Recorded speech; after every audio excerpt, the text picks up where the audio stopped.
खाली मरवा दो उसकी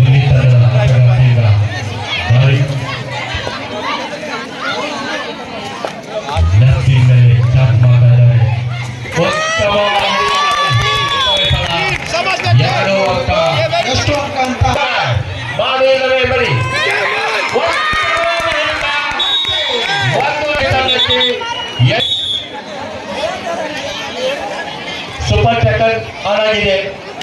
ಉಡುಪಿ ತಂಡಕ್ಕೆ ಒಂದು ಸುವರ್ಣ ಅವಕಾಶ.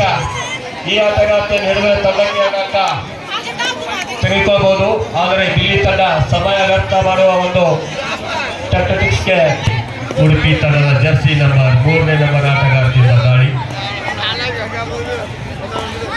6-7 ರನ್ನಿಂಗ್ ಹ್ಯಾಂಡ್ ಟಚ್ 1-2 ಸಮ. ಮತ್ತೆ ಜರ್ಸಿ ನಂಬರ್ 5 ದಿಲ್ಲಿ ತಂಡದ ಆಟಗಾರ್ತಿಯಿಂದ ಉಡುಪಿ ಅಂಕಣದ ಮೇಲೆ ದಾಳಿ. ಲೆಫ್ಟ್ ನಿಂದ ರೈಟ್ಗೆ ಚಾನ್ಸ್. ಆದರೂ ಮತ್ತೆ ಸಮಯ ವ್ಯರ್ಥ ಮಾಡುವ ಒಂದು ಪ್ಲಾನಿಂಗ್ನೊಂದಿಗೆ ಉಡುಪಿ ತಂಡದ ಆಟಗಾರ್ತಿಯಿಂದ ದಾಳಿ. ಕೊನೆಯ ದಾಳಿಯಲ್ಲಿ ಉತ್ತಮವಾಗಿ ರನ್ನಿಂಗ್ ಹ್ಯಾಂಡ್ ಟಚ್ ಆಟಗಾರ್ತಿ ರೈಟ್ ಮೇಲೆ do or die decide right. Body ಇಲ್ಲವೇ ಬಡಿ, ಹೊತ್ತು ಬಡಿ ಇಲ್ಲ ಸಿಟ್ ಸೈಡ್. ಉತ್ತಮವಾದ ಆಂಕಲ್ ಹೋಲ್ಡ್ 1 ಅಂಕ.